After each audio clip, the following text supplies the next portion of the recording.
What is up, my friend? Welcome to episode 131 of the Anthony Jennings podcast. This is another Sunday sermon edition, and today I want to talk about what you focus on expands. So if you're finding yourself not really having everything that you want to experience in your life and your business right now, sit back, relax, and enjoy the show. Welcome to the Anthony John Amix podcast, the one and only podcast designed to help you become unstoppable in life and business. My name is Anthony John Amix. My friends call me AJ, and my goal with this podcast is to help you remember who you truly are so you can maintain your center in the chaos, embody your potential, and unlock freedom in your life and business. That being said, let's get into today's show. All right, welcome back. Now, before we get into today's Sunday sermon, I want to let you know about my brand new book. It's called Unstoppable Beacon. I am ridiculously excited about this book because it really, I feel is my life's work up to this point. And I know it's going to give you the tools to know how to maintain your center in the chaos, embody your potential, and unlock freedom, like full-on freedom in your life and business. And so you can get the book. You can go to the early bird list, I think is it, because it drops on April 7th. So you can go to unstoppablebeaconbook.com.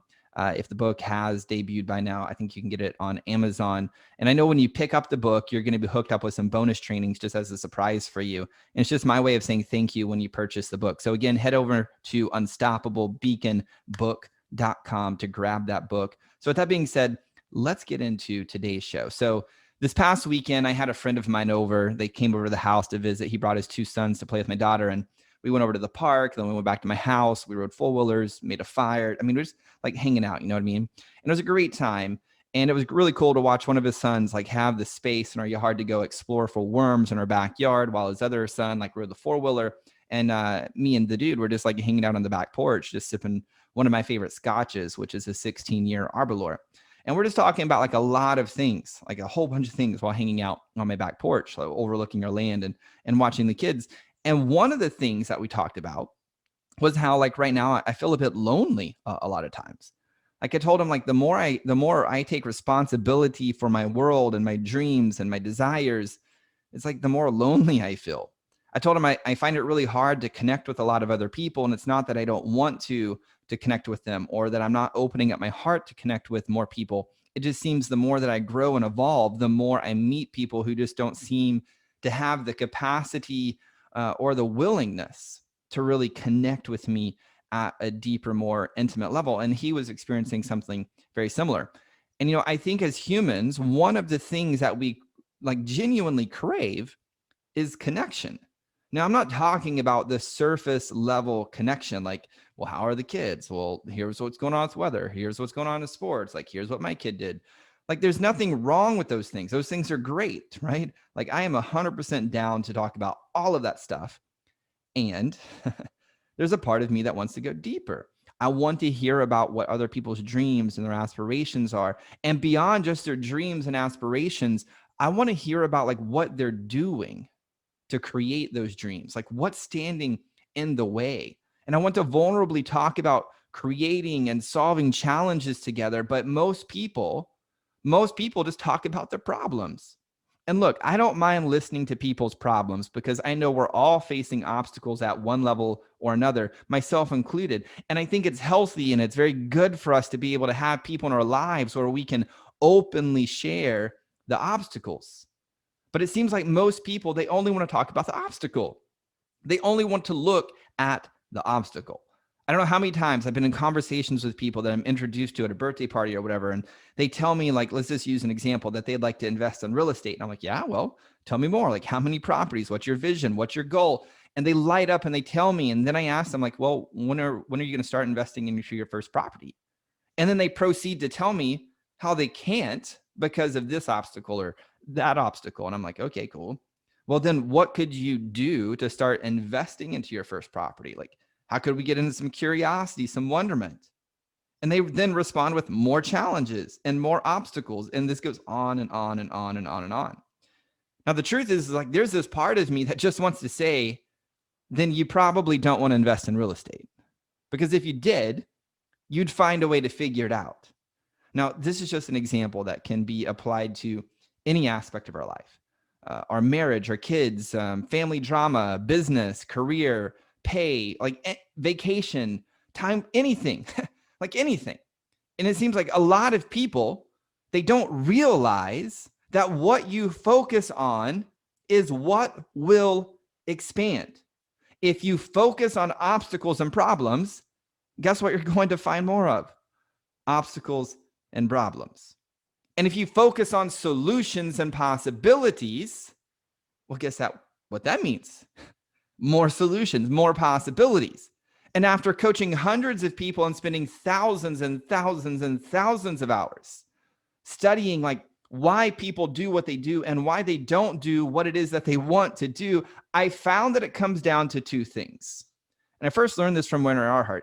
He said, look, people either don't want to be dominated by the responsibility of the thing, or they don't want to experience the vulnerability of the intimacy required.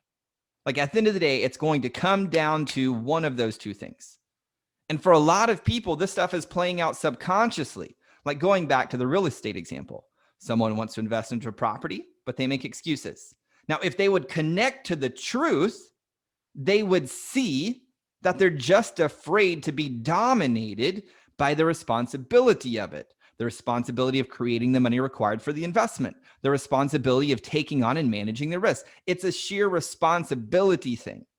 Now, there's this part of me that when I'm really vulnerable, it gets a bit annoyed when people are deflecting their ability to use their creative power as a creator to create.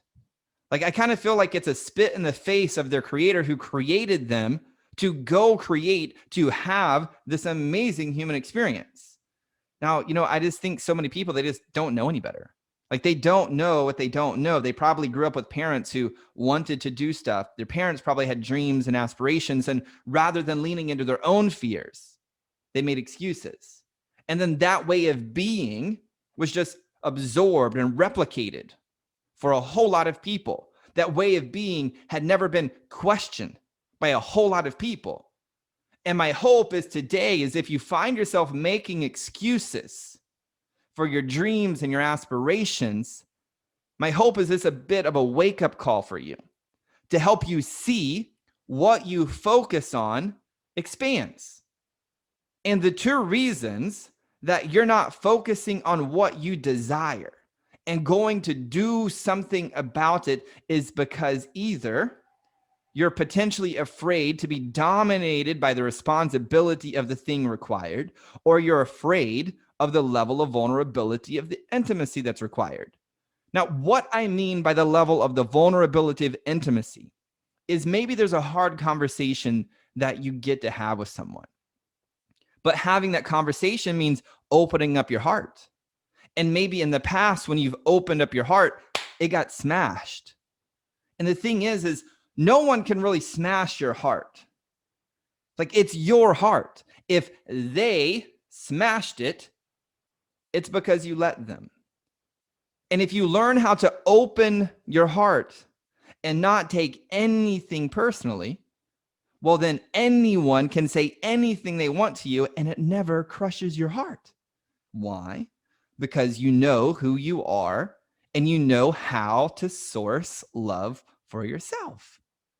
Like when you know who you are and you can source an infinite amount of love and respect and honor and trust for yourself, no one can stand in your way.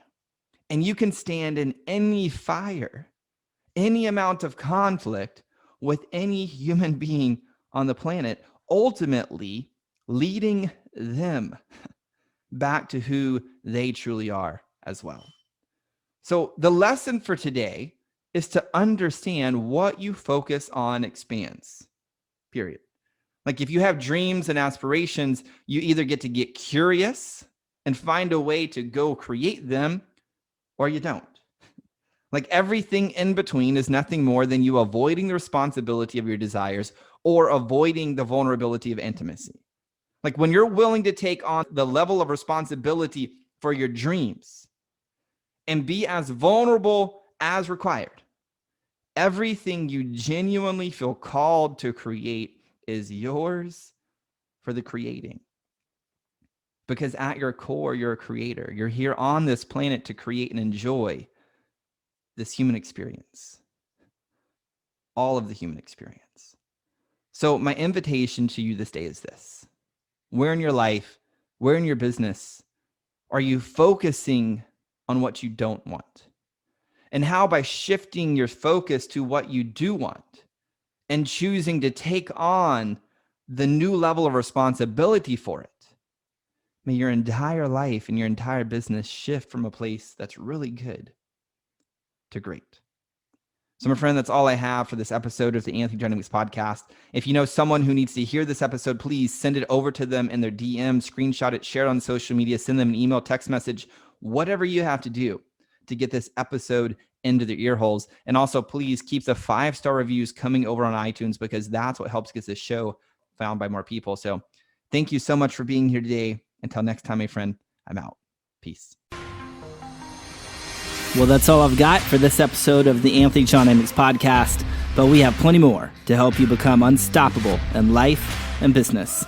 So head on over to ajamyx.com for exclusive resources, information, and tools to help you break through to a new level of freedom, purpose, and success.